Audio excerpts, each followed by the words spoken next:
Welcome to my channel. Mi hijo vendió mi casa sin decir nada, para pagar la deuda de $70,000 de mi nuera. Cuando volví de mi viaje, ellos me estaban esperando en la puerta, riéndose de mí. Ivana, mi propia hija, me señaló con el dedo y gritó: «Ahora vas a vivir debajo del puente, mamá. Ya no tienes casa. La vendimos mientras no estabas». Ernesto, su marido, se reía tan fuerte que casi no podía respirar. $70,000 de deudas pagadas gracias a ti, suegrita.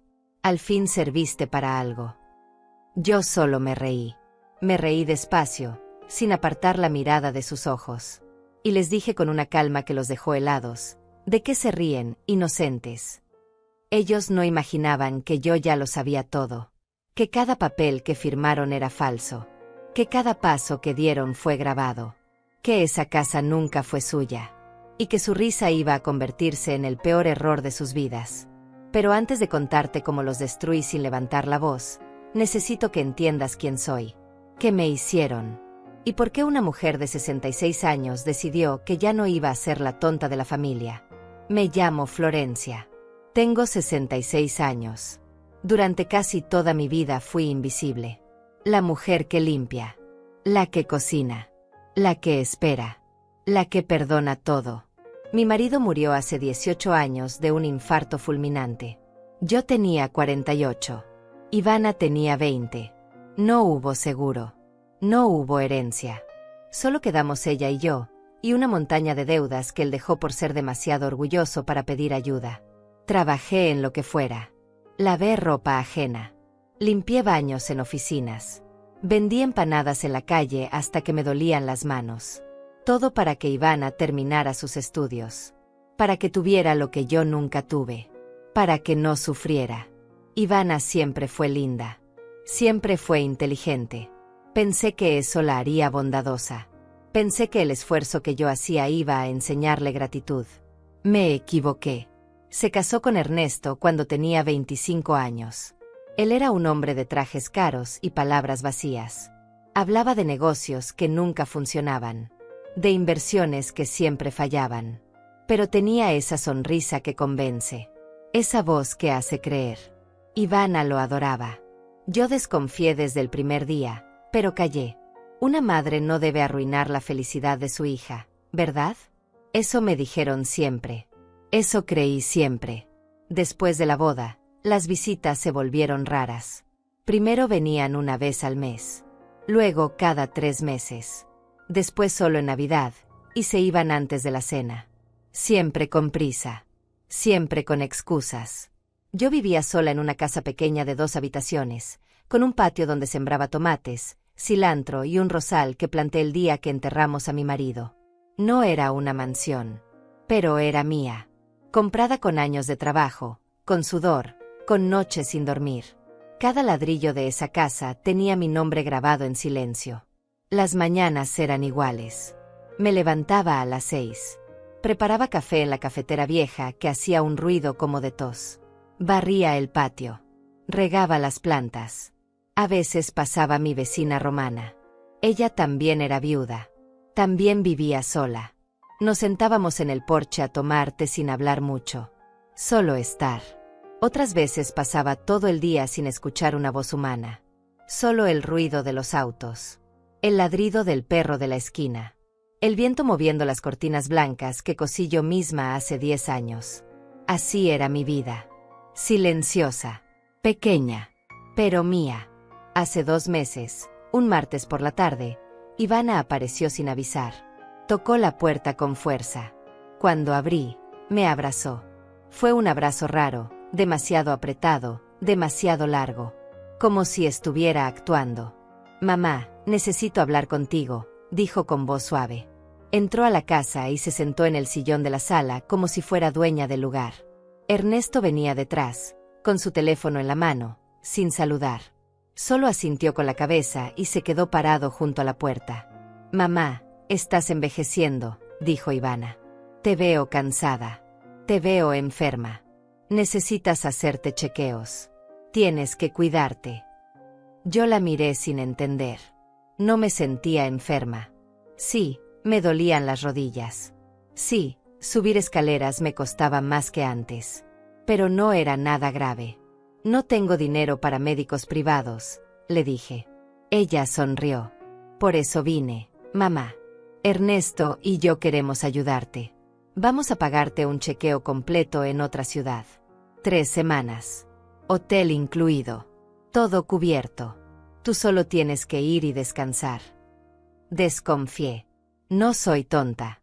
Cuando alguien que te ignora durante años aparece con regalos, algo anda mal. Pero también estaba cansada. Muy cansada. Y una parte de mí quería creer que mi hija todavía me quería. Que tal vez había cambiado. Que tal vez el tiempo la había hecho mejor persona. Hay solo un detalle, dijo Ernesto, sacando unos papeles de su mochila. Necesitamos que firmes esto. Es solo una autorización para que podamos ayudarte con trámites bancarios mientras estés fuera. Por si necesitas algo urgente. Los papeles estaban llenos de letras pequeñas. Yo no tenía mis lentes puestos. Ivana me los acercó con una sonrisa. Es rutina, mamá. Confía en mí. Y ahí estuvo mi error. Confié. Firmé. 3 días después, subí a un autobús con una bolsa pequeña de ropa y me fui. Durante esas 3 semanas lejos de casa, algo extraño pasaba dentro de mí. No era solo cansancio. Era una sensación de vacío que no podía explicar. Los médicos me hicieron estudios, radiografías, análisis de sangre. Todo salió bien. Usted está sana, señora Florencia, me dijeron. Solo necesita descansar más. Pero yo no me sentía sana. Me sentía inquieta. Como si hubiera olvidado algo importante. Como si algo malo estuviera pasando y yo no estuviera ahí para detenerlo. Por las noches, en ese hotel pequeño y frío, me quedaba despierta mirando el techo. Y los recuerdos llegaban solos, sin permiso, como fantasmas que nunca se van del todo. Recordaba cuando Ivana era pequeña.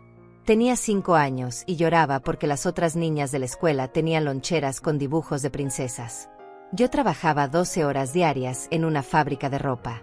Ganaba poco. Muy poco. Pero ahorré durante 2 meses para comprarle esa lonchera. Cuando se la di, ella sonrió. Me abrazó. Me dijo, eres la mejor mamá del mundo. Yo me sentí rica. Más rica que cualquier mujer con dinero. Recordaba cuando tenía 10 años y enfermó de neumonía. Pasé 4 noches sin dormir a su lado en el hospital. Le cantaba canciones bajito para que no tuviera miedo. Le acariciaba el pelo mientras temblaba de fiebre. Los doctores me dijeron que era grave, que tal vez no sobrevivía. Pero yo recé. Recé como nunca había rezado en mi vida. Y ella sanó. Cuando salimos del hospital, me prometí a mí misma que nunca le faltaría nada. Que yo iba a protegerla siempre. Que ella iba a ser feliz aunque yo tuviera que romperme en pedazos. Recordaba su graduación. Yo estaba sentada en la última fila porque llegué tarde del trabajo. Tenía el uniforme de limpieza todavía puesto debajo del abrigo. Ivana subió al escenario a recibir su diploma. Todos aplaudieron. Yo lloré. Lloré de orgullo. Lloré de cansancio. Lloré porque lo había logrado. Ella era profesional. Ella iba a tener una vida mejor que la mía. Eso era todo lo que yo quería. Pero después de la graduación, algo cambió. Ivana consiguió trabajo en una empresa grande. Empezó a vestirse diferente. A hablar diferente. A mirarme diferente. Como si yo fuera un recordatorio incómodo de dónde venía. Como si mi ropa vieja y mis manos ásperas la avergonzaran. Dejó de presentarme a sus amigos. Dejó de invitarme a sus reuniones. Cuando yo la llamaba, siempre estaba ocupada. Siempre tenía algo más importante que hacer. Conoció a Ernesto en una fiesta de la empresa. Él era vendedor. Hablaba lindo. Usaba relojes brillantes. Manejaba un auto que no era suyo, pero lo hacía parecer suyo. La primera vez que lo traje a casa, miró todo con desprecio. Las paredes despintadas. Los muebles viejos. El piso de cemento. No dijo nada, pero no hacía falta. Sus ojos lo decían todo. Cuando se casaron, yo vendí mi único anillo de oro para ayudarles con la fiesta. No era mucho, pero era lo único de valor que tenía. Ivana lo aceptó sin mirarme a los ojos. Sin decir gracias. Solo dijo, es lo mínimo que puedes hacer, mamá. Y yo me tragué el dolor.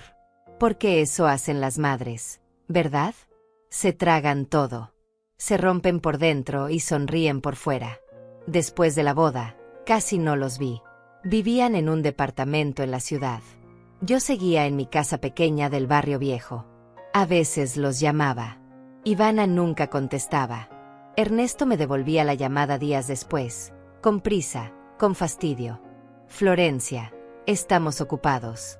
No podemos ir a visitarte ahora.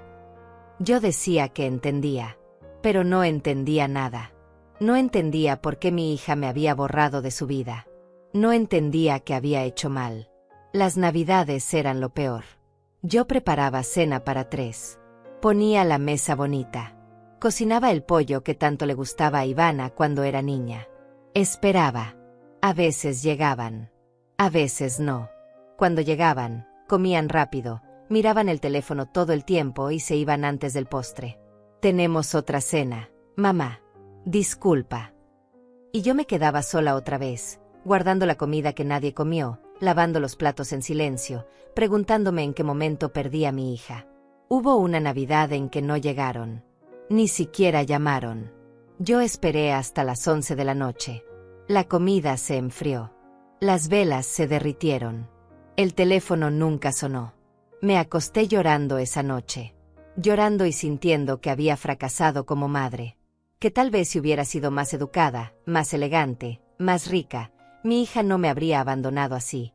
Pero incluso en medio de ese dolor, yo seguía amándola. Seguía esperando que algún día volviera. Que algún día me abrazara de verdad. Que me dijera, perdóname, mamá. Perdóname por hacerte sentir invisible. Esa esperanza me mantenía viva. Esa esperanza también me mantenía ciega. Y ahora, acostada en esa cama de hotel, con los estudios médicos en la mesa de noche y el silencio pesado de la noche, algo dentro de mí empezaba a despertar. Una voz pequeña. Una voz que llevaba años callada. Una voz que decía, esto no está bien. Algo malo está pasando. Vuelve a casa. Vuelve ya. Intenté llamar a Ivana. No contestó. Le mandé un mensaje. No respondió. Llamé a la casa. Nadie levantó el teléfono. El miedo empezó a crecer en mi pecho como una planta oscura. Decidí regresar antes de tiempo. Empaqué mis cosas esa misma noche. Compré un boleto de autobús para el día siguiente. Cuando subí a ese autobús de regreso, algo en mí ya sabía que nada iba a ser igual. El viaje de regreso fue largo. Demasiado largo. El autobús avanzaba despacio por la carretera, deteniéndose en cada pueblo pequeño, recogiendo pasajeros, dejando otros. Yo iba sentada junto a la ventana, mirando el paisaje sin verlo realmente. Mi mente estaba en otra parte. En mi casa. En Ivana. En esa sensación de que algo terrible había pasado mientras yo no estaba. Intenté llamarla otra vez. Nada. Intenté llamar a Ernesto. Tampoco contestó. Le mandé mensajes. Ninguna respuesta. Era como si hubieran desaparecido. O como si me hubieran borrado de sus vidas de una vez por todas. El miedo se convirtió en algo físico. Me apretaba el pecho. Me costaba respirar. Llegué a la terminal de autobuses al atardecer. El cielo estaba gris, cargado de nubes pesadas que amenazaban tormenta. Tomé un taxi hasta mi casa. Durante todo el camino, el corazón me latía tan fuerte que pensé que el conductor podía escucharlo. Le di la dirección con voz temblorosa. Él solo asintió y manejó en silencio. Cuando doblamos en mi calle, algo se rompió dentro de mí. Había un auto estacionado frente a mi casa. Un auto que yo conocía. El auto de Ivana y Ernesto. Estaban ahí. Los dos. Parados en la puerta de mi propia casa. Pero no estaban esperándome con preocupación. No estaban ahí porque me extrañaran. Estaban ahí riéndose. Le pagué al taxista y bajé despacio, cargando mi bolsa pequeña. Mis piernas temblaban. Ivana me vio primero. Y en lugar de correr a abrazarme, en lugar de preguntarme cómo estaba, se volteó hacia Ernesto y le dijo algo al oído. Él soltó una carcajada. Una carcajada fuerte, cruel, llena de burla. Caminé hacia ellos. Cada paso me costaba. Sentía que el suelo se movía debajo de mis pies. Cuando estuve frente a ellos, Ivana me señaló con el dedo, como si yo fuera un chiste, como si mi existencia fuera algo gracioso. Y dijo, ahora vas a vivir debajo del puente, mamá. No entendí. No podía entender. Miré a Ernesto buscando una explicación. Él sonrió. Una sonrisa que me heló la sangre. Y dijo, ya no tienes casa, suegrita. La vendimos. $70,000. Justo lo que necesitábamos para pagar nuestras deudas. Tu casita al fin sirvió para algo. El mundo se detuvo. Todo se volvió silencio. Un silencio tan pesado que dolía en los oídos. Mis piernas dejaron de temblar. Mi corazón dejó de latir tan rápido. Y algo dentro de mí, algo que había estado dormido durante años, se despertó. Los miré a los ojos. A los dos. Y me reí. Me reí suave, despacio, sin apartar la mirada. Ivana dejó de sonreír. Ernesto frunció el ceño. ¿De qué te ríes?, preguntó ella con voz molesta. Yo solo dije, ¿de qué se ríen ustedes, inocentes? Y me quedé callada. Porque ya sabía que había ganado. Ellos todavía no lo sabían. Pero yo sí. Retrocedamos un poco. Porque necesitas entender cómo fue que yo llegué a ese momento.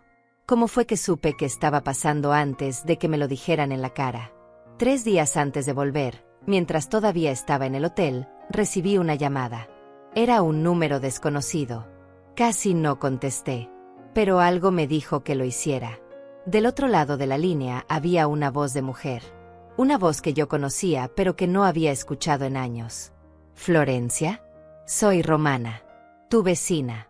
Necesito hablar contigo urgente. Romana. Mi vecina de toda la vida. La mujer con la que tomaba té en el porche. La que también había enviudado. La que entendía el silencio. Ella se había mudado hacía un año a vivir con su hermana en otra ciudad. Yo no sabía que estuviera de vuelta. Romana, ¿qué pasó?, pregunté. Hubo un silencio del otro lado. Un silencio que me dijo que lo que venía iba a doler. Florencia, vine a visitar el barrio esta semana. Pasé por tu casa. Hay gente entrando y saliendo. Hay un cartel de vendido. Vi a tu hija con un hombre sacando tus muebles. Florencia, algo muy malo está pasando. Sentí que el piso desaparecía debajo de mí. ¿Qué estás diciendo?, susurré. Romana respiró hondo. Creo que tu hija vendió tu casa. Sin decirte. Sin tu permiso. Florencia, necesitas volver ya. Y necesitas hablar con alguien que pueda ayudarte.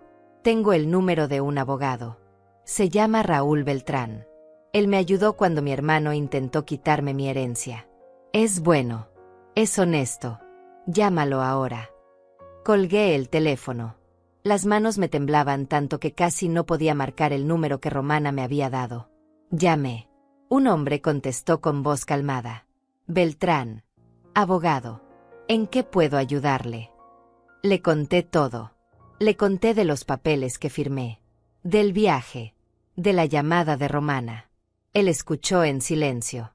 Y cuando terminé, dijo, Señora Florencia, necesito que me mande fotos de cualquier documento que tenga de su casa. Escrituras. Recibos. Lo que sea. Y necesito que no haga nada hasta que hablemos. ¿Me entiende? Nada. Le mandé todo lo que tenía. Fotos borrosas de papeles viejos que guardaba en una caja. Él las revisó. Y 2 horas después me llamó. Señora Florencia, tengo buenas noticias. Su casa está registrada bajo un fideicomiso que usted creó hace 15 años. ¿Lo recuerda? Y entonces recordé. Hacía años, cuando mi marido murió, un abogado gratuito me había ayudado a proteger la casa. Me dijo que era mejor ponerla en un fideicomiso para que nadie pudiera quitármela si yo tenía deudas o problemas. Yo había olvidado eso completamente. Eso significa, continuó Raúl, que cualquier venta que hayan hecho es ilegal. Falsificaron su firma. Cometieron fraude. Y eso, señora, es un delito grave. Algo cambió en mí en ese momento. Ya no era la mujer asustada. Ya no era la madre que perdonaba todo. Era otra. Era alguien que iba a pelear. Raúl me dio instrucciones claras. No les diga nada todavía. Vuelva a casa. Actúe normal. Déjelos creer que ganaron. Mientras tanto, yo voy a reunir todas las pruebas. Voy a conseguir copias de los documentos que ellos presentaron. Voy a demostrar que la firma es falsa. Pero necesito tiempo. ¿Puede hacer eso por mí, señora Florencia? ¿Puede quedarse callada aunque le duela? Yo le dije que sí, pero no sabía si iba a poder. Quedarme callada siempre fue fácil. Toda mi vida me quedé callada. Pero esta vez era diferente. Esta vez el silencio no era debilidad. Era estrategia. Era poder. Volví en ese autobús con el corazón roto, pero la mente clara. Durante todo el viaje, pensé en cada detalle. En cómo Ivana había aparecido de repente con ese cuento del viaje médico. En cómo Ernesto había sacado esos papeles justo antes de irme. En cómo los dos se miraban entre ellos como cómplices. Todo había sido planeado. Cada palabra, cada gesto, cada abrazo falso. Me habían usado. Me habían mentido. Pero lo peor no era eso. Lo peor era que mi propia hija, la niña que yo cargué en brazos, la niña a la que le canté canciones cuando tenía fiebre, la niña por la que vendí mi único anillo de oro, esa niña me había vendido como si yo fuera un trasto viejo que ya no servía. Cuando llegué a la terminal y tomé ese taxi, ya estaba lista. Ya sabía lo que iba a ver. Ya sabía lo que iban a decirme.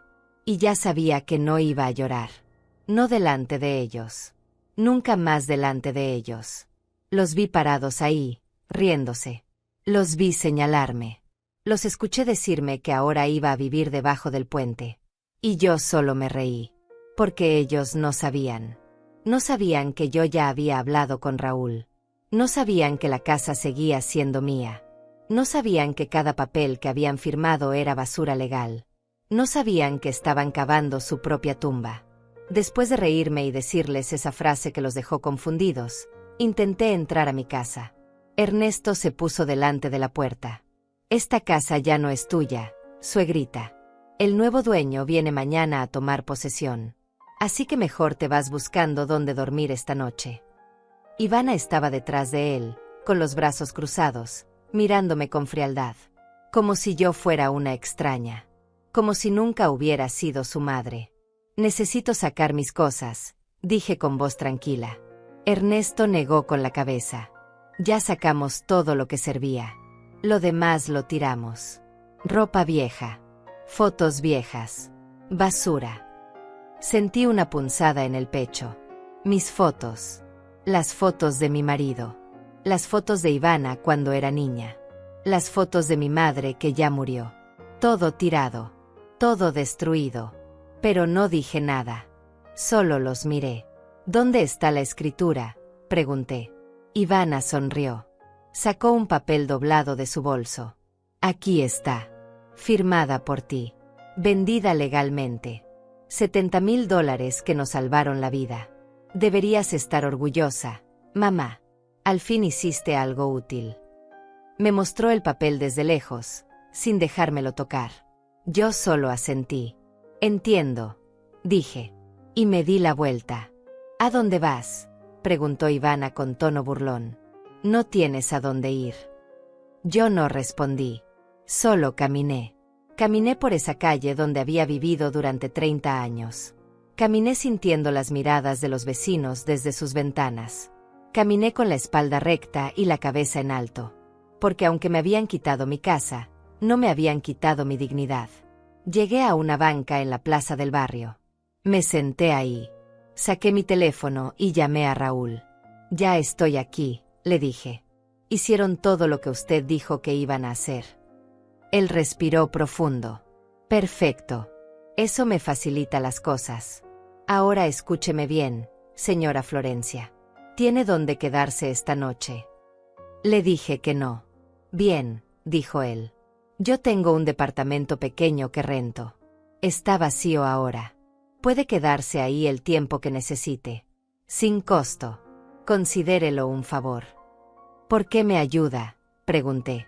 Hubo un silencio. Y luego Raúl dijo algo que me rompió y me sanó al mismo tiempo. Porque usted me ayudó a mí hace muchos años, señora Florencia. Yo era el hijo de su vecina Herminia. ¿Se acuerda? Mi mamá se enfermó de cáncer cuando yo tenía 17 años. Usted le llevaba comida. Usted cuidaba de mí cuando ella no podía. Usted me pagó mis libros de la escuela cuando no teníamos dinero. Usted nunca me pidió nada a cambio. Y yo nunca olvidé eso. Ahora me toca a mí ayudarla. Y no voy a cobrarle ni un peso. Esto es personal. Lloré. Lloré ahí sentada en esa banca, con el teléfono en la oreja, sintiendo que no todo estaba perdido. Que todavía había gente buena. Que todavía había justicia en el mundo. Raúl me mandó la dirección del departamento. Tomé otro taxi. Llegué a un edificio viejo pero limpio. Subí al tercer piso. Abrí la puerta con la llave que él me había dejado con el portero. El departamento era pequeño. Una habitación. Una cocina chica. Un baño. Pero era suficiente.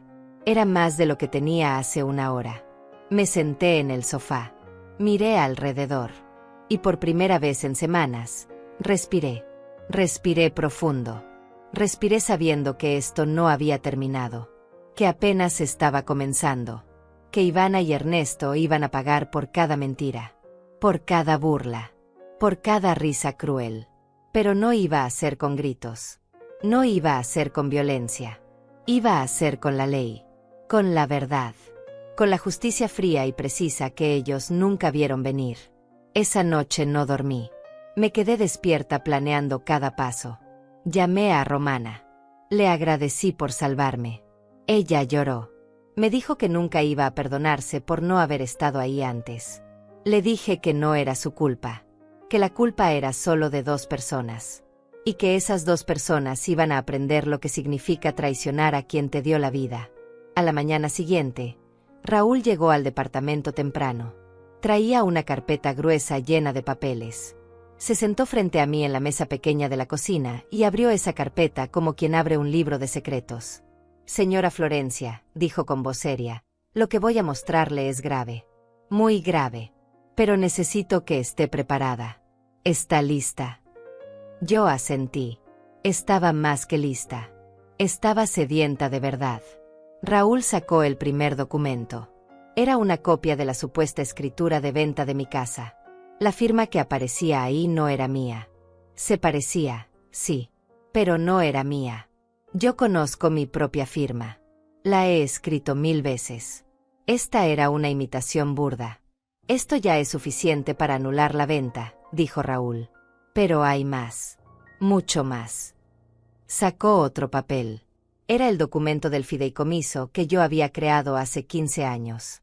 Ese papel dejaba claro que yo era la única persona autorizada para vender esa casa. Nadie más. Ni mi hija. Ni nadie. Ellos ignoraron esto, dijo Raúl. O nunca lo supieron. Presentaron documentos falsos ante el registro público. Eso es falsificación de documentos.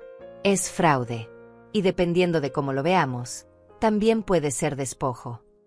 Pero lo que vino después fue lo que me dejó helada. Raúl sacó un sobremanila. Dentro había fotos. Fotos de Ivana y Ernesto sacando mis muebles de la casa. Fotos de ellos cargando cajas. Fotos de ellos riéndose mientras tiraban cosas a la basura. Romana tomó estas fotos, explicó Raúl. Ella estuvo vigilando. Y también hay más. Sacó su teléfono. Me puso un audio. Era una grabación. La voz de Ivana hablando con alguien por teléfono. Sí, mamá está de viaje. No sabe nada. Para cuando vuelva, ya todo estará vendido. No puede hacer nada. Es una vieja tonta. Firmó sin leer. Siempre ha sido así. Siempre tan confiada. Tan ingenua. Escuchar esas palabras de mi propia hija fue como recibir un cuchillo en el pecho. Pero no lloré. Ya no me quedaban lágrimas para ella. Raúl pausó el audio. Hay más, dijo. Y siguió reproduciéndolo. Ahora era la voz de Ernesto. $70,000, amor. Con eso pagamos todo. Las tarjetas de crédito. El préstamo del auto. Las deudas con mis socios. Y nos sobra para irnos de vacaciones. Tu mamá nunca va a saber que la escritura era falsa. Para cuando se dé cuenta, ya será tarde. No tiene dinero para abogados. No tiene a nadie que la defienda. Está sola. Raúl apagó el teléfono. Me miró a los ojos. ¿Quiere seguir adelante con esto, señora Florencia? Porque si seguimos, ellos van a ir a la cárcel. No es una amenaza. No es un susto. Es un hecho. Lo que hicieron es un delito federal. Van a enfrentar años de prisión. Y no va a haber vuelta atrás. Yo no dudé ni un segundo. Quiero que paguen, dije. Quiero que paguen por cada mentira. Por cada burla. Por cada noche que me hicieron sentir invisible. Quiero justicia. Raúl asintió. Entonces vamos a trabajar. Y vamos a hacerlo bien. Porque no solo vamos a recuperar su casa. Vamos a destruir cada mentira que construyeron. Y vamos a asegurarnos de que nunca más puedan hacerle esto a nadie. Durante los siguientes 3 días, trabajamos sin parar. Raúl consiguió más pruebas. Habló con el supuesto comprador de la casa. Resultó que ese hombre ni siquiera existía. Era un nombre falso que Ernesto inventó para hacer parecer que la venta era real. Habló con el notario que supuestamente había certificado los documentos. Ese notario nunca había visto esos papeles. Su firma también era falsa. Romana volvió a aparecer. Y esta vez no venía sola. Traía a otra persona conmigo. Una mujer joven, de unos 30 años, con lentes y expresión seria. Florencia, dijo Romana. Ella es Leonor Pérez. Es periodista de investigación. Yo le conté tu historia. Y ella quiere ayudar. Leonor se sentó conmigo. Sacó una grabadora. Señora Florencia, si usted me lo permite, me gustaría documentar todo esto. Lo que le hicieron no es solo un crimen familiar. Es un reflejo de algo más grande. De cómo nuestra sociedad trata a las personas mayores. De cómo los hijos abusan de la confianza de sus padres. Su historia puede ayudar a otras mujeres que están pasando por lo mismo. ¿Me deja contarla? Yo acepté. Le conté todo. Desde el principio. Desde la muerte de mi marido hasta ese momento. Ella grabó cada palabra. Tomó notas. Me hizo preguntas difíciles. ¿Usted la perdonaría si ella pidiera perdón ahora? Yo pensé mucho antes de responder. No lo sé, dije finalmente. Pero sé que no voy a detener esto. Porque no se trata solo de mí. Se trata de todas las madres que han sido traicionadas. De todas las mujeres mayores que han sido despojadas. Alguien tiene que decir basta. Y esa alguien voy a ser yo. Leonor sonrió. Usted es muy valiente, señora Florencia. Yo negué con la cabeza. No soy valiente. Solo estoy cansada de tener miedo. Raúl terminó de reunir todas las pruebas. Tenía documentos, audios, fotos, testimonios. Todo estaba listo. Ahora viene la parte difícil, me dijo. Vamos a presentar una demanda penal. La policía va a arrestarlos. Va a haber investigación. Va a haber juicio. Y ellos van a intentar manipularla. Van a llorar. Van a pedir perdón. Van a prometerle que van a cambiar. ¿Está lista para eso? Yo respiré hondo. Pensé en la niña de 5 años que lloraba por una lonchera. Pensé en la niña de 10 años que temblaba de fiebre en el hospital. Pensé en todas las noches que trabajé hasta que me dolían los huesos para que ella tuviera todo. Y luego pensé en su risa cruel. En su dedo señalándome. En sus palabras. Ahora vas a vivir debajo del puente. Y toda la duda desapareció. Estoy lista, dije. Haga lo que tenga que hacer. Raúl firmó los documentos. Los selló. Los llevó personalmente a la fiscalía. Y 2 días después, recibí una llamada. Señora Florencia, dijo Raúl con voz firme, la orden de arresto ya está emitida. Mañana a primera hora, la policía va a ir por ellos. Todo terminó. Usted ganó. Pero yo sabía que no había terminado. Que apenas estaba comenzando la parte más dolorosa. Porque una cosa es decidir que tu hija debe pagar por lo que hizo. Y otra cosa muy distinta es ver cómo se la llevan esposada. La noche antes del arresto no pude dormir. No por miedo, no por duda, sino por una mezcla extraña de alivio y tristeza que me apretaba el pecho como una mano invisible. Me quedé sentada en el sofá del departamento de Raúl, mirando por la ventana, viendo las luces de la ciudad que parpadeaban en la oscuridad. Pensé en todo lo que había pasado, en todo lo que estaba por venir. Y me preparé. A las 6 de la mañana, Raúl me llamó. Ya salieron. La policía está en camino a la casa de ellos. ¿Quiere estar presente? No tiene que ir si no quiere. Puedo enviarle fotos del procedimiento. Le dije que no quería estar ahí, que no necesitaba ver eso, porque mi venganza no era verlo sufrir. Mi venganza era recuperar mi vida, mi dignidad, mi paz. Pero sí había algo que necesitaba hacer. Algo que había estado planeando desde que Raúl me confirmó que todo era legal. Necesitaba escribir. Escribir cada palabra que nunca pude decirle a Ivana. Cada sentimiento que me tragué durante años. Cada verdad que ella nunca quiso escuchar. Me senté en la mesa de la cocina. Saqué un cuaderno viejo que encontré en uno de los cajones del departamento. Y empecé a escribir. No una carta de odio. No una carta de venganza. Sino una carta de verdad. Una carta que iba a leer ella. Una carta que iba a leer el juez. Una carta que iba a leer el mundo si era necesario. Ivana, escribí. No sé si algún día vas a leer esto con el corazón abierto. Probablemente no. Probablemente vas a pensar que soy una madre cruel. Que soy una anciana rencorosa. Que te estoy castigando por algo que no mereces. Pero necesito que sepas algo. Necesito que entiendas por qué hice lo que hice. Cuando naciste, yo tenía 26 años. Tu padre y yo éramos pobres. Vivíamos en un cuarto rentado con paredes tan delgadas que podíamos escuchar las conversaciones de los vecinos. No teníamos dinero. Apenas teníamos comida. Pero te tuve en mis brazos y sentí que tenía todo. Sentí que eras mi razón de vivir. Mi motivo para seguir adelante. Te crié sola después de que tu padre murió. Trabajé en trabajos que me rompieron la espalda. Limpié baños. Lavé ropa ajena. Vendí comida en la calle bajo el sol y bajo la lluvia. Todo para que tú pudieras estudiar. Para que tú pudieras tener lo que yo nunca tuve. Y nunca me quejé. Nunca te pedí nada a cambio. Porque así es el amor de madre. Es dar sin esperar. Es romperse sin hacer ruido. Pero tú sí esperabas algo. Esperabas que yo desapareciera. Que me volviera invisible. Que dejara de existir para que no te avergonzara frente a tus amigos. Frente a tu marido. Frente al mundo que construiste sin mí. Y cuando decidiste venderme. Sí, venderme. Porque eso fue lo que hiciste. No vendiste solo mi casa.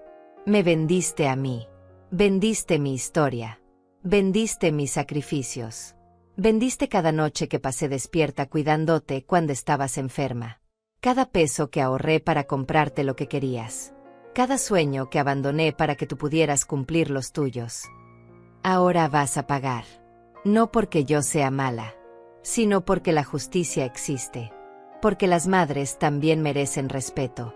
Porque el amor no puede ser una excusa para el abuso. Y porque alguien tiene que enseñarte que las acciones tienen consecuencias. No espero que me perdones.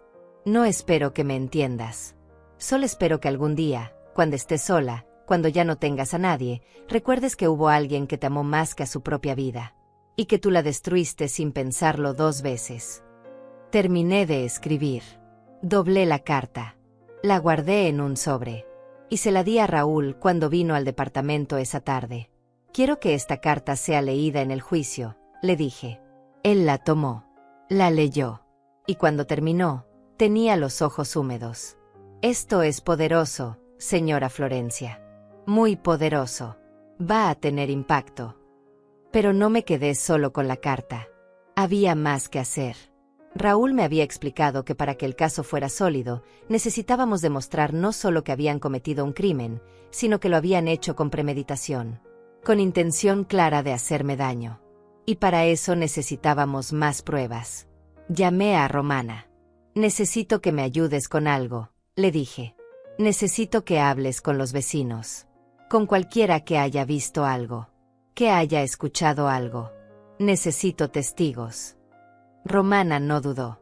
Salió esa misma tarde a tocar puertas. A hacer preguntas. A reunir voces. Y los vecinos hablaron. Hablaron de cómo vieron a Ivana y Ernesto sacando mis cosas y riéndose. Hablaron de cómo escucharon a Ernesto decir en voz alta, la vieja nunca va a saber que le pegó. Hablaron de cómo Ivana les dijo a varios que yo había muerto. Que por eso estaban vaciando la casa. Mentira tras mentira. Crueldad tras crueldad. Romana volvió con declaraciones escritas. Con firmas. Con números de teléfono de gente dispuesta a testificar. Y todo eso fue directo a la carpeta de Raúl. La evidencia crecía. Se volvía un monstruo imparable. Y yo estaba en el centro, controlando cada pieza. También hice algo que nunca pensé que haría. Acepté la propuesta de Leonor, la periodista. Ella quería hacer un reportaje completo.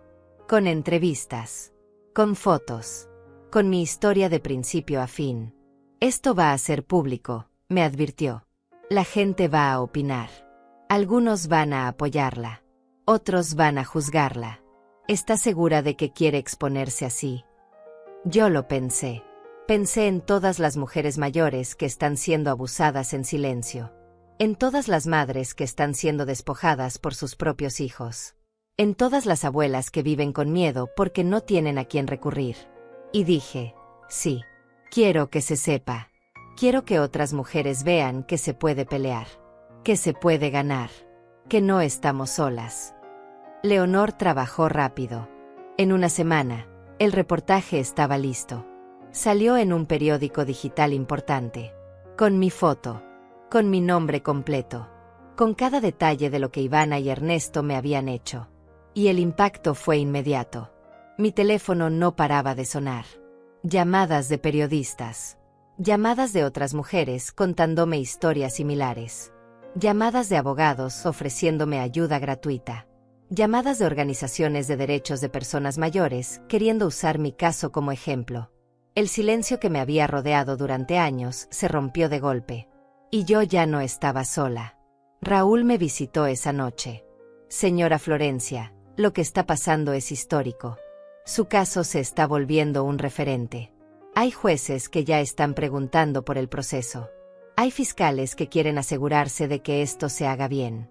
Usted ya no es solo una víctima. Es un símbolo. Yo no quería ser un símbolo. Solo quería justicia. Pero si mi dolor podía servir para algo más grande, entonces valía la pena. Todo valía la pena. El día del arresto llegó como una tormenta silenciosa. Yo no estuve presente, pero Raúl me llamó minuto a minuto para contarme cada detalle. Llegó la policía a las 7 de la mañana. Tocaron la puerta. Ernesto abrió en pijama. Cuando vio las patrullas, intentó cerrar. Pero ya era tarde. Le mostraron la orden. Él se puso pálido. Gritó el nombre de Ivana. Ella salió corriendo de la habitación. Cuando vio a los policías, empezó a llorar. A gritar que había un error. Que ella no había hecho nada malo. Que yo era su madre y que esto era un malentendido familiar. Raúl hizo una pausa. Respiró hondo. Y continuó. Los esposaron a los dos. Ivana gritaba tu nombre. Decía, mi mamá no haría esto. Mi mamá me ama. Esto tiene que ser un error. Ernesto intentó negociar. Dijo que podían devolver el dinero. Que podían arreglarlo todo. Pero los policías no escucharon. Solo cumplieron la orden. Se los llevaron en patrullas separadas. Los vecinos salieron a ver. Algunos grabaron con sus teléfonos. Ya hay videos en redes sociales. Colgué el teléfono. Me senté en el sofá. Y respiré. Respiré como no había respirado en semanas. Porque algo dentro de mí se liberó en ese momento. No sentí alegría. No sentí triunfo. Solo sentí paz. La paz de saber que la justicia estaba en marcha. Que yo había hecho lo correcto. Que ya no era la víctima silenciosa. Pero lo que vino después fue lo más difícil. 2 horas más tarde, recibí una llamada. Era un número desconocido. Dudé en contestar, pero algo me dijo que lo hiciera. Del otro lado estaba Ivana. Su voz sonaba rota, desesperada. «Mamá», dijo entre sollozos. «Mamá, por favor. Esto es una locura. No puedo creer que me hayas hecho esto. Soy tu hija. Tu única hija. ¿Cómo pudiste?» Me quedé callada. Dejé que hablara, que llorara, que gritara, porque necesitaba escuchar todo lo que tenía que decir antes de responder. «Mamá, estoy en una celda. Me trataron como una criminal. Me quitaron mis cosas. Me tomaron fotos como si fuera una ladrona. Y todo por un malentendido. Por un problema familiar que podíamos haber resuelto hablando. ¿Por qué no me llamaste? ¿Por qué no me dijiste que estabas molesta? Yo te habría explicado todo. Te habría devuelto tu casa. No tenías que hacer esto». Respiré hondo. Y hablé. Mi voz salió tranquila, fría, firme. «Ivana, no fue un malentendido. Fue un robo. Falsificaste mi firma. Vendiste mi casa sin mi permiso. Tiraste mis cosas a la basura como si no valieran nada. Te reíste de mí. Me dijiste que iba a vivir debajo del puente. Y ahora quieres que crea que todo fue un error. Que todo se puede arreglar hablando. No. Ivana. Ya no». Ella gritó. «Pero soy tu hija. Tu sangre. ¿Cómo puedes mandarme a la cárcel? ¿Qué clase de madre hace eso?» Esa pregunta me dolió. Me dolió como un puñal en el corazón. Pero no me quebré. «Una madre que aprendió que el amor no puede ser una excusa para el abuso», respondí. «Una madre que decidió que ya no iba a ser invisible. Una madre que eligió la justicia por encima del miedo». Ivana lloró más fuerte. «Te odio», dijo. «Te odio por hacerme esto. Nunca te voy a perdonar». Y colgó. Dejé el teléfono sobre la mesa. Y lloré. Lloré porque aunque había hecho lo correcto, dolía. Dolía como si me hubieran arrancado un pedazo del alma. Porque una cosa es tomar una decisión con la mente. Y otra muy distinta es vivir con las consecuencias en el corazón. Pero las llamadas no terminaron ahí. Una hora después, sonó el teléfono otra vez. Esta vez era Ernesto. Su tono era diferente. No lloraba. No suplicaba. Amenazaba. «Escúchame bien, vieja estúpida», dijo con voz llena de rabia. «Tú nos metiste en esto. Y tú nos vas a sacar. O te juro que cuando salga de aquí, te vas a arrepentir. Conozco gente. Gente peligrosa. Y si no retiras la denuncia, te voy a hacer pagar todo lo que nos estás haciendo». No sentí miedo. Solo sentí pena. Pena por ese hombre que creía que las amenazas iban a funcionar. Que creía que yo era la misma mujer de antes. «Ernesto», dije con calma, «esta conversación está siendo grabada. Y cada palabra que dijiste va directo a mi abogado.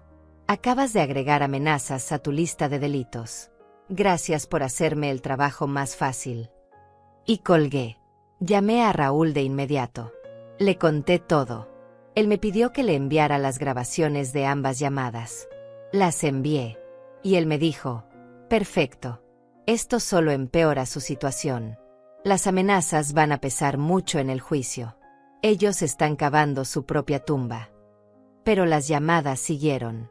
Ahora desde números de amigos de ellos. Desde familiares lejanos que nunca se preocuparon por mí, pero que ahora aparecían para defenderlos. «Florencia, eres una mujer cruel. ¿Cómo puedes hacerle esto a tu propia hija? Florencia, Dios te va a castigar por esto. Una madre no abandona a sus hijos. Florencia, eres una egoísta. Solo piensas en ti. Ivana tiene una vida. Tiene un futuro. Y tú se lo estás destruyendo por un capricho». Cada llamada era un golpe. Cada mensaje era un recordatorio de que la sociedad siempre espera que las madres perdonen todo. Que se sacrifiquen siempre. Que se traguen el dolor y sonrían. Pero yo ya no era esa mujer. Ya no iba a callar. Ya no iba a doblarme. También hubo mensajes de apoyo. Muchos. Cientos. Personas que habían leído el reportaje de Leonor. Mujeres que me escribían contándome sus propias historias. Mi hijo me robó mis ahorros y nunca lo denuncié por vergüenza. Gracias por ser valiente. Mi hija me sacó de mi casa y tuve que irme a vivir con extraños. Usted me está dando fuerzas para pelear. Tengo 70 años y mis hijos me tratan como basura. Ver su historia me hizo llorar, pero también me hizo sentir menos sola. Leí cada mensaje. Respondí a algunos. Lloré con muchos. Y entendí que esto ya no era solo mi historia. Era la historia de miles de mujeres mayores que viven en silencio, que sufren en silencio, que mueren en silencio. Y yo había roto ese silencio. Por mí. Y por ellas. 3 días después del arresto, Raúl me visitó con noticias. Ivana y Ernesto están pidiendo un acuerdo. Quieren negociar. Ofrecen devolver el dinero, pagar una multa, hacer servicio comunitario. Todo con tal de evitar el juicio. Pero la decisión es suya, señora Florencia. ¿Qué quiere hacer? Lo pensé. Pensé en lo fácil que sería aceptar. En lo rápido que terminaría todo. En cómo podría recuperar mi casa y seguir adelante. Pero también pensé en todas esas mujeres que me habían escrito. En todas esas voces que necesitaban ser escuchadas. Y dije, no, nada de acuerdos. Quiero que esto llegue hasta el final. Quiero un juicio. Quiero que un juez diga en voz alta que lo que me hicieron fue un crimen. Porque si acepto un acuerdo, va a parecer que esto fue solo un problema familiar. Y no lo fue. Fue un delito. Y los delitos se pagan con justicia real. Raúl sonrió. Sabía que iba a decir eso. Entonces nos preparamos para el juicio. Y le prometo, señora Florencia, que vamos a ganar.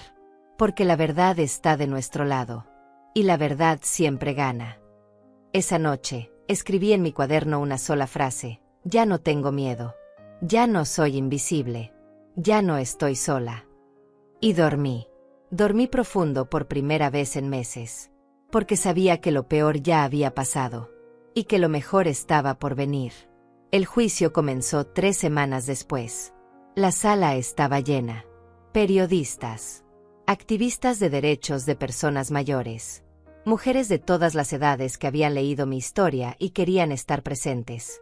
Yo entré con la cabeza en alto, vestida con un traje gris sencillo que Romana me había ayudado a comprar. No quería verme como víctima. Quería verme como lo que era, una mujer que estaba peleando por su dignidad. Ivana y Ernesto ya estaban ahí, sentados junto a su abogado. Cuando me vieron entrar, Ivana bajó la mirada.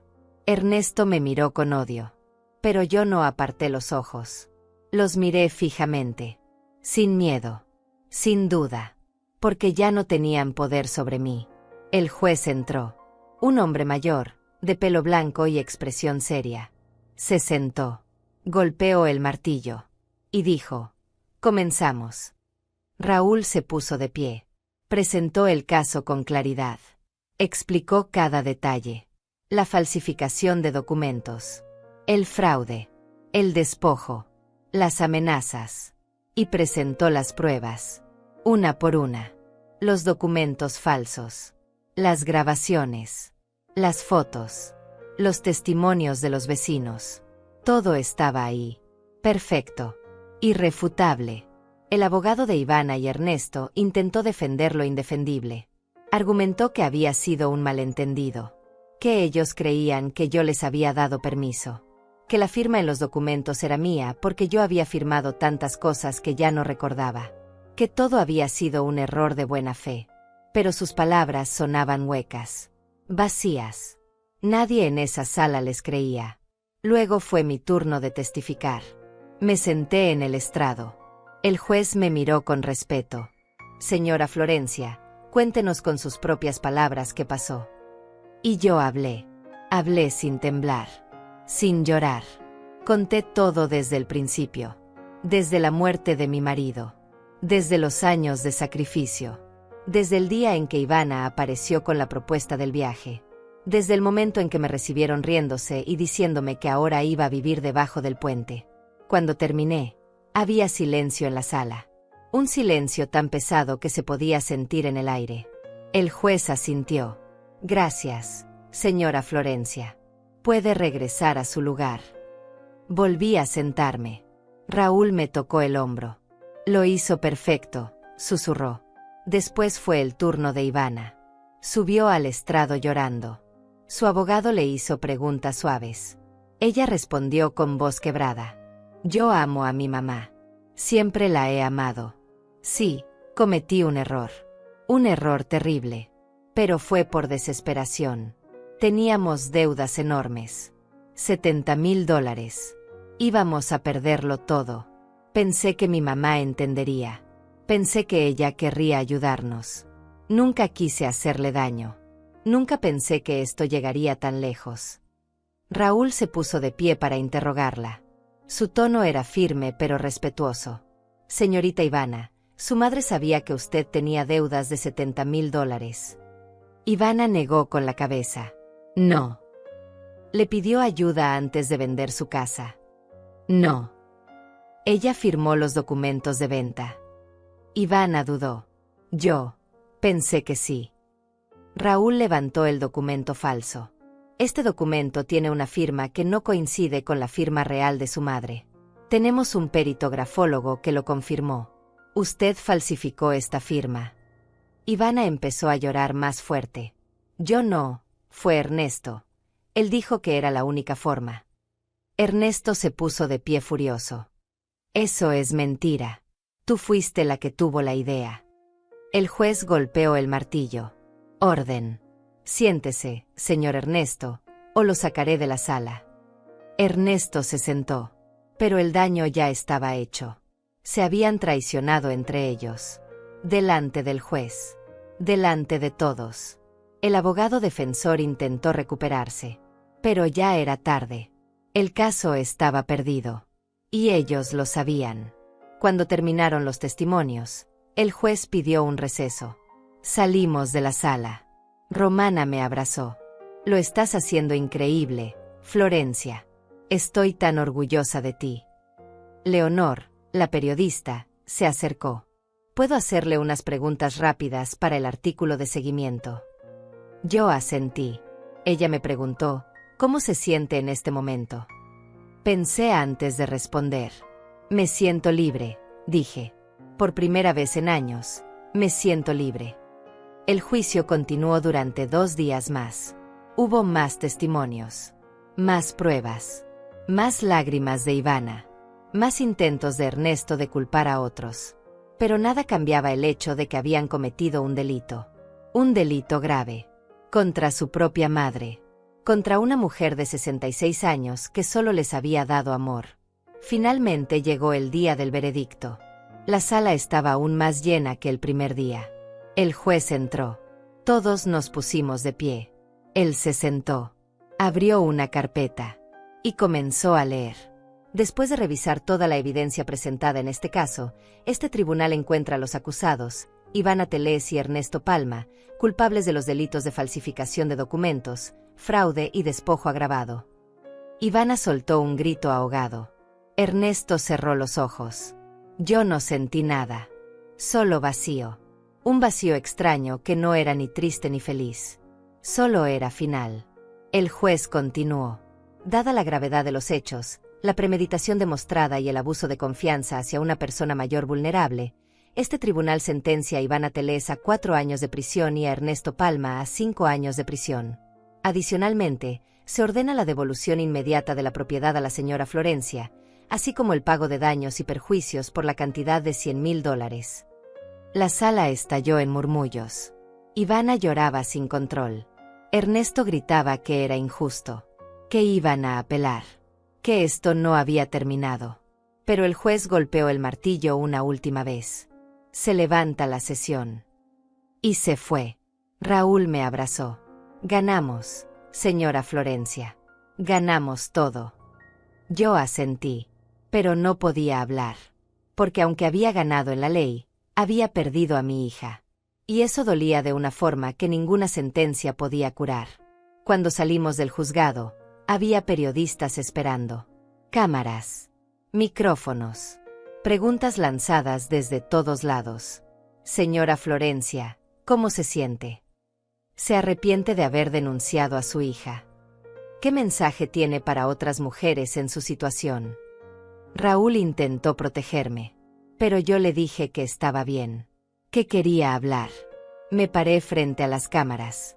Respiré hondo. Y hablé. No me arrepiento de nada. Hice lo que tenía que hacer. No por venganza, sino por justicia. Porque las madres también merecen respeto. Porque el amor no puede ser una excusa para el abuso. Y porque alguien tenía que decir en voz alta que esto no está bien. Que robarle a tu madre no es un error. Es un crimen. Y los crímenes se pagan. Una periodista levantó la mano. ¿Usted perdonaría a su hija si ella le pidiera perdón? Esa pregunta me dolió. Pero respondí con honestidad. No lo sé. Tal vez algún día. Pero ese día no es hoy. Hoy solo quiero recuperar mi vida. Mi casa. Mi paz. Y quiero que todas las mujeres que están siendo abusadas sepan que pueden pelear. Que pueden ganar. Que no están solas. Las entrevistas continuaron. Mi historia se volvió viral. Apareció en noticieros nacionales, en portadas de periódicos, en programas de televisión. Organizaciones de derechos humanos usaron mi caso como ejemplo para impulsar nuevas leyes de protección para personas mayores. Políticos hablaron de mí en el Congreso. Y yo, que había sido invisible toda mi vida, de repente era vista por millones. Pero lo más importante no fueron las cámaras ni los titulares. Fueron los mensajes. Miles de mensajes de mujeres agradeciéndome, contándome que mis palabras les habían dado valor para denunciar a sus propios hijos, para pelear por sus derechos, para dejar de sentir vergüenza por poner límites. Yo les respondía a todas, una por una, porque sabía lo que era sentirse sola, y no quería que ninguna de ellas se sintiera así. Una semana después del veredicto, Ivana me envió una carta desde la prisión. Romana me la entregó. La abrí con manos temblorosas. Decía, mamá, te odio por lo que me hiciste. Pero también te entiendo. Y eso es lo que más me duele. Entiendo que merecía esto. Que te fallé. Que te traicioné de la peor forma posible. No espero que me perdones. Solo espero que algún día puedas recordarme como la niña que fui. Y no como el monstruo en el que me convertí. Leí esa carta 3 veces. Lloré. Y la guardé en un cajón. Porque no estaba lista para perdonar. Tal vez nunca lo estaría. Pero al menos ahora había verdad entre nosotras. Y la verdad, aunque doliera, era mejor que la mentira. Pasaron 3 meses desde el veredicto. 3 meses en los que mi vida cambió de formas que nunca imaginé. Recuperé mi casa. Volví a caminar por esas habitaciones que creí perdidas para siempre. Toqué las paredes. Olí el aire. Y lloré. Lloré de alivio. Lloré de tristeza. Lloré porque aunque había ganado todo, también había perdido algo que nunca volvería, la ilusión de que mi hija me amaba. Pero no me quedé en esa casa. No podía. Cada rincón tenía recuerdos que dolían demasiado. La sala donde Ivana jugaba cuando era niña. La cocina donde le preparaba su comida favorita. El patio donde plantamos juntas ese rosal que ahora estaba seco. Esa casa ya no era mi hogar. Era un museo de dolor. Y yo necesitaba un nuevo comienzo. Decidí venderla. Esta vez de verdad. Legalmente. Con papeles firmados por mí. Con un notario presente. Con testigos. La vendí por $120,000. Más de lo que Ivana y Ernesto habían intentado robarme. Con ese dinero, compré algo que nunca pensé que tendría, libertad. Me compré una casa pequeña en un pueblo a 3 horas de la ciudad. Un lugar tranquilo. Con montañas alrededor. Con un lago cerca. Con vecinos que no me conocían. Que no sabían mi historia. Que solo me veían como Florencia. Una mujer de 66 años que llegaba a empezar de nuevo. También me compré un auto. Un auto usado pero funcional. Tomé clases de manejo. A mi edad. Con manos temblorosas al principio. Con miedo de equivocarme. Pero aprendí. Aprobé el examen. Y el día que me dieron mi licencia, lloré de felicidad. Porque conducir significaba que ya no dependía de nadie. Que podía ir a donde quisiera. Cuando quisiera. Que era dueña de mi propio destino. La primera vez que me subí sola a ese auto y manejé por la carretera, con las ventanas abiertas y el viento en el pelo, sentí algo que no había sentido en décadas. Alegría pura. Alegría sin culpa. Sin miedo. Sin peso. Solo yo y el camino. Solo yo y mi vida. Mi vida que finalmente era solo mía. Romana vino a visitarme al pueblo. Se quedó una semana. Nos sentamos en el porche de mi nueva casa a tomar té como antes. Pero ahora era diferente. Ahora yo hablaba. Reía. Hacía planes. Quiero aprender a pintar, le dije un día. Siempre quise pintar, pero nunca tuve tiempo. Romana sonrió. Pues ahora tienes todo el tiempo del mundo. Me inscribí en un taller de pintura para adultos mayores en el centro comunitario del pueblo. Éramos 8 mujeres. Todas mayores de 60. Todas con historias difíciles. Todas buscando algo nuevo. Pintábamos paisajes, flores, atardeceres. Y mientras pintaba, sentía que algo dentro de mí sanaba. Cada pincelada era una oración. Cada color era una liberación. También empecé a escribir. Escribía en el cuaderno que había usado durante el juicio. Escribía sobre mi vida. Sobre mis errores. Sobre mis pérdidas. Sobre mi renacimiento. Leonor, la periodista, me sugirió que publicara esas historias. Hay editoriales que estarían interesadas, me dijo. Su voz es poderosa. Muchas mujeres necesitan escucharla. Así que escribí más. Escribí hasta que las páginas del cuaderno se terminaron. Escribí hasta que tuve un manuscrito completo. Lo envié a 3 editoriales. 2 me rechazaron, pero una me llamó. Señora Florencia, queremos publicar su libro. Queremos que su historia llegue a todas las mujeres que necesitan saber que nunca es tarde para defenderse. Firmé el contrato. Y 6 meses después, mi libro estaba en librerías. Se llamaba Ya no soy invisible. La portada tenía una foto mía manejando mi auto, mirando al frente, con una sonrisa pequeña pero real. El libro se vendió bien. Muy bien. No me hice rica, pero tampoco me importaba. Lo importante era que estaba llegando a las personas correctas. Recibía cartas, correos electrónicos, mensajes en redes sociales que Leonor me ayudó a abrir. Mujeres de todo el país me escribían. Gracias por darme valor. Gracias por enseñarme que está bien poner límites. Gracias por mostrarme que el amor propio no es egoísmo. Una de esas cartas me marcó especialmente. Era de una mujer de 72 años llamada Herminia. Decía, señora Florencia, leí su libro y lloré cada página. Mi hijo me sacó de mi casa hace 2 años. Me tiene viviendo en un cuarto pequeño en la parte de atrás. Me trata como sirvienta. Me grita. Me humilla. Yo pensaba que tenía que aguantar porque es mi hijo. Porque las madres no abandonan a sus hijos. Pero usted me enseñó que está bien decir no. Que está bien pelear. Mañana voy a ir con un abogado. Y voy a recuperar mi vida. Gracias por salvarme. Leí esa carta y supe que todo había valido la pena. Cada lágrima. Cada noche sin dormir. Cada momento de duda. Todo había valido la pena porque ahora había una mujer menos sufriendo en silencio. Y tal vez mañana habría otra. Y otra. Y otra. También recibí una llamada inesperada. Era Raúl. Señora Florencia, tengo noticias. Ivana salió en libertad condicional por buen comportamiento. Cumplió 2 años de los 4. Ernesto sigue preso. Ellos se divorciaron. Ella está viviendo con una prima en otra ciudad. Y quiere hablar con usted. Mi corazón se detuvo. No sabía qué sentir. ¿Qué quiere?, pregunté. Raúl suspiró. No lo sé. Solo dijo que necesita hablar con usted. Que tiene algo importante que decirle. Pero la decisión es suya. Usted no tiene ninguna obligación de verla. Colgué el teléfono. Y pensé durante días. ¿Quería verla? ¿Quería escucharla? ¿Estaba lista para enfrentar a mi hija después de todo lo que había pasado? Decidí que sí.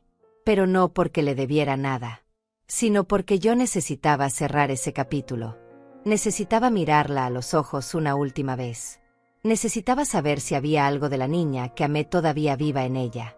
Le dije a Raúl que aceptaba reunirme con ella, pero en un lugar público, en una cafetería del pueblo, con Raúl presente.